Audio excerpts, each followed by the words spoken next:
Hello friends, જય શ્રી ગણેશ. બધાને સ્વાગત છે તમારું મારી ચેનલ ગુજરાતી કિચનમાં. લારી હોટલનો જાયકો ઘરે જ આરામથી ઝટપટ એકદમ ચોખ્ખાઈથી અને મેંદા વગર મળી રહે તો કેવું રહેશે?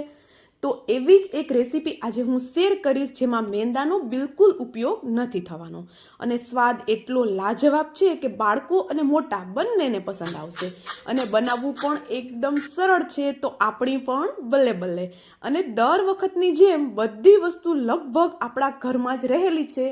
તો ચાલો બનાવવાનું શરૂ કરીએ. એ પહેલાં જો વિડીયો તમને થોડો પણ પસંદ આવતો હોય તો પ્લીઝ વિડીયોને લાઇક, શેર અને ચેનલ પર નવા હોય તો જલ્દીથી ચેનલને સબસ્ક્રાઈબ કરી દેજો.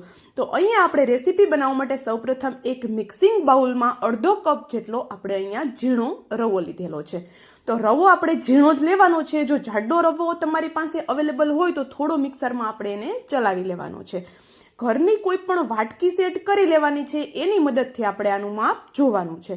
તો અહીંયા તમે જોઈ શકો છો, જે આપણે કપથી કે વાટકીથી એનું માપ જોયું છે એ આખી વાટકી ભરી અને એક વાટકી પાણી એડ કરી દીધું, સાથે બીજી અડધી વાટકી એટલે કે એક વાટકી રવાની સામે 1.5 વાટકી આપણે પાણી એડ કરી દેવાનું છે.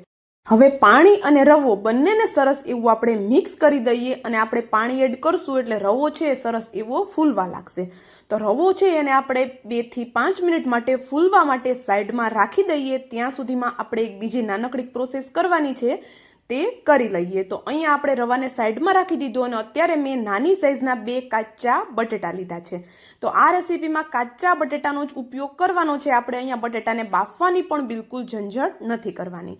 હવે જે જાડા હોલવાળી ખમણી હોય છે એની વડે આપણે બટેટાને નથી ખમણવાના. એકદમ પાતળા હોલવાળી ખમણીથી બટેટાને આપણે ખમણી લીધેલા છે. બટેટા અહીંયા સરસ એવા ખમણાઈ ગયા છે, પણ એમાં ખૂબ પ્રમાણમાં સ્ટાર્ચ છે, તો આપણે એને 2 થી 3 પાણીથી વોશ કરી લઈએ. તો અહીંયા તમે જોઈ શકો છો, મેં બટેટાને વોશ કરી એનું બધું પાણી નિતારી લીધું છે. તો હવે આપણે અહીંયા ગેસની ફ્લેમ ચાલુ કરી એની ઉપર એક કડાઈ રાખી દઈએ.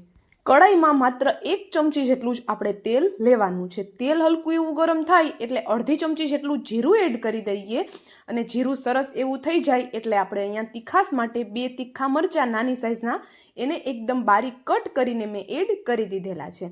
મરચાંની સાથે જ અહીંયા આપણે એક નાની સાઈઝની ડુંગળી એને આવી રીતે સ્લાઇસમાં કટ કરીને એડ કરવાની છે. તો જેટલું પાતળું બને એટલી આપણે ડુંગળીને પાતળી કટ કરી અને એડ કરી દેવાની છે. ડુંગળીને સરસ એવી વઘાર સાથે મિક્સ કરી દઈએ. વધારે આપણે એને કૂક કરવાની કે કલર બદલાવાની કોઈ જરૂર નથી. બસ વઘાર સાથે એને મિક્સ કરી દઈએ. હલકી એવી સંતળાય એટલે આપણે એમાં એક નાની સાઈઝનો કેપ્સિકમનો ટુકડો એને પણ આવી રીતે લાંબુ પાતળું કટ કરીને એડ કરી દીધેલું છે. સાથે જ અહીંયા આપણે જે બટેટા વોશ કરીને રાખ્યા છે તેને પણ એડ કરી દઈએ. કેપ્સિકમ અવેલેબલ ન હોય તો એની જગ્યાએ તમે ગાજરનો ઉપયોગ પણ કરી શકો છો. હવે આ બધી વસ્તુ છે એકદમ ઝટપટ કૂક થઈ જાય એના માટે સ્વાદ પ્રમાણે મીઠું એડ કરી સરસ એવું આપણે આને મિક્સ કરી લેવાનું છે. તો આપણે જે પણ શાકભાજી એડ કર્યા એ બધા કાચા છે, તો હલકા એવા આપણે એને સોફ્ટ કરવાના છે. વધારે આપણે એને પ્રોપર કૂક નથી કરવાના. તો એના માટે આપણે એને ઉપરથી કવર કરી દઈએ અને 1 થી 2 મિનિટ માટે આપણે એને એમ જ સ્ટીમ થવા દઈએ. તો 1 થી 2 મિનિટ પછી ખોલીને ચેક કરીએ છીએ તો તમે જોઈ શકો છો, પહેલાં કરતાં શાકભાજી આપણા બટેટા અને બાકીની વસ્તુ છે એ હલકી એવી સોફ્ટ થઈ ગઈ છે. તો એક વખત એને મિક્સ કરી લઈએ અને હવે આપણે આપણા જે સ્ટફિંગ છે એનો ટેસ્ટ વધારવા માટે હું અહીંયા અડધી ચમચી જેટલું રેડ ચીલી સોસ એડ કરું છું, અડધી ચમચી જેટલો ડાર્ક સોયા સોસ અને તમને જેટલો પસંદ હોય એટલો ટોમેટો કેચઅપ એડ કરી શકો છો. અત્યારે હું એક મોટી ચમચી જેટલો એડ કરી દઉં છું. હવે આ બધા સોસની સાથે એક મુઠ્ઠી જેટલા લીલા ધાણા એડ કરી દઈએ અને સરસ એવું બધી વસ્તુને મિક્સ કરી દઈએ. તો જ્યારે મીઠું એડ કર્યું આપણે ત્યારે જોઈને એડ કરવાનું છે, કારણ કે સોસીસમાં પણ મીઠું હોય જ છે. હવે સરસ એવું મિક્સ કરશું અને બધી વસ્તુ છે 80% જેટલી કૂક થઈ જાય ત્યાં સુધી આપણે એને થવા દઈશું. અત્યારે આપણું સ્ટફિંગ છે એકદમ પરફેક્ટ એવું કૂક થઈ ગયું છે 80% જેવું. તો આપણે એને એક પ્લેટમાં લઈ અને ઠંડુ થવા માટે સાઈડમાં રાખી દઈએ. બાકી કોઈ મસાલાનો ઉપયોગ આપણે નથી કરવાનો. હવે જે સાઈડમાં આપણે રવો પલાળવા માટે રાખ્યો હતો એ પણ સરસ એવો પલળી ગયો છે અને તમે જોઈ શકો છો એકદમ સરસ એવો ફૂલી ગયો છે.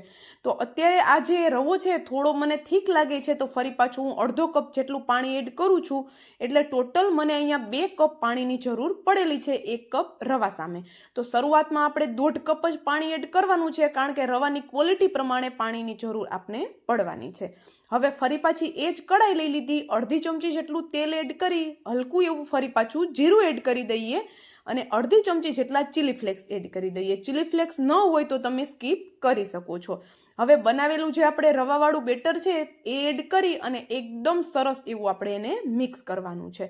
તો સતત મિક્સ કરતા રહેવાનું છે, નહીંતર રવો છે એ તળીએ ચોંટી જતો હોય છે. તો જો આપણે 1 થી 2 જ મિનિટમાં આપણું બેટર છે એકદમ આવી રીતે સરસ એવું ઘટ થવા લાગશે. આ પ્રોસેસ કરવામાં બિલકુલ વાર નથી લાગતી અને જોતામાં જ અહીંયા તમે જોઈ શકો છો એકદમ સરસ એવો આપણો ડો બનીને રેડી થઈ ગયો છે. તો આ ડોને આપણે એક પ્લેટમાં લઈ લઈએ અને હલકો એવો ઠંડો કરી લઈએ કે આપણે એને ટચ કરી શકીએ. તો અત્યારે આપણો આ જે ડો છે એ હલકો એવો ઠંડો થઈ ગયો છે, પ્રોપર ઠંડો નથી કરી લેવાનો. તો આપણે એમાં સ્વાદ પ્રમાણે મીઠું એડ કરી દઈએ, કારણ કે આપણો નાસ્તો છે એ ખાવામાં ફીકો ન લાગે એટલા માટે મીઠું આપણે ભૂલવાનું નથી અત્યારે લોટમાં એડ કરવાનું. હવે આપણે હાથને હલકો એવો તેલવાળો કરી સરસ એવો લોટને મસળી લેવાનો છે. તો રવો છે એને આપણે જે પ્રોસેસથી એનો લોટ બાંધ્યો એનાથી આ એકદમ સોફ્ટ થઈ ગયો છે. તમે જોઈ શકો છો આપણો લોટ એકદમ સોફ્ટ મુલાયમ એવો બંધાઈને રેડી થઈ ગયો છે.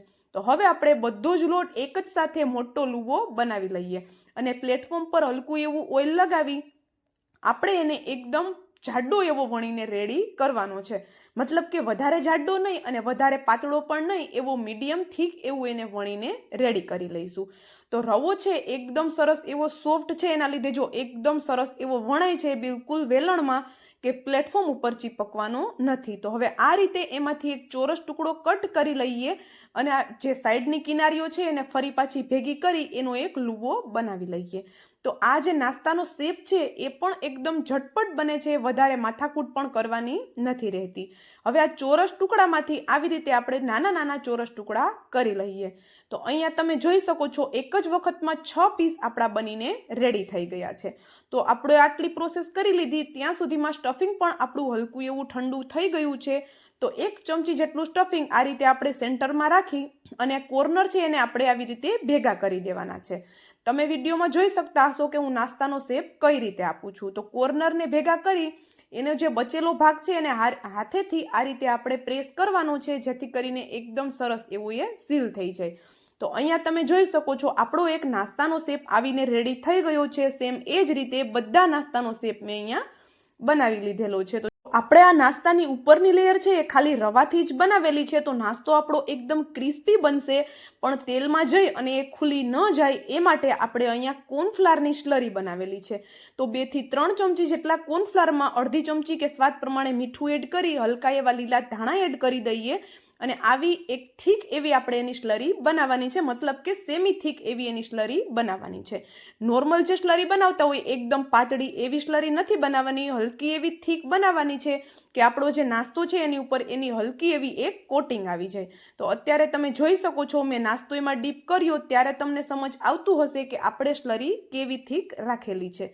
હવે નાસ્તાને તળવા માટે એકદમ સરસ એવું તેલ ગરમ થઈ જાય પછી આ રીતે સ્લરીમાં ડીપ કરી અને નાસ્તાને આપણે તેલમાં એડ કરી દેવાનું છે.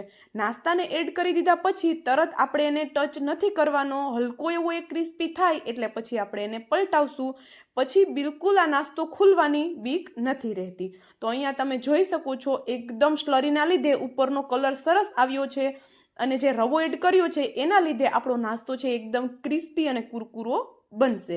અને જો તમે અત્યાર સુધીનો વિડીયો જોઈ લીધો હોય એમાં તમને થોડું પણ જો કંઈક પસંદ આવ્યું હોય તો પ્લીઝ વિડીયોને લાઇક, શેર અને જો ચેનલ પર નવા હોય તો જલ્દીથી ચેનલને સબસ્ક્રાઈબ કરી દેજો.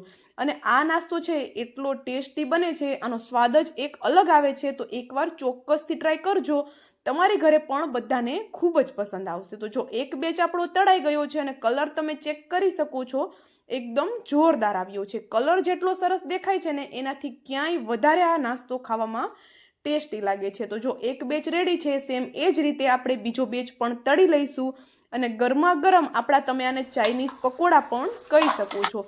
તો લારીએથી લાવવાને બદલે આ રીતે ઝટપટ આપણે ઘરે પણ બનાવી શકીએ છીએ. તો રેસીપી ચોક્કસ ટ્રાય કરજો અને મને કોમેન્ટ પણ કરજો કે તમને મારો આ વિડીયો કેવો લાગ્યો. તો ચાલો હવે મળશું આવા જ એક નવા વિડીયો સાથે. ત્યાં સુધી જય શ્રી ગણેશ.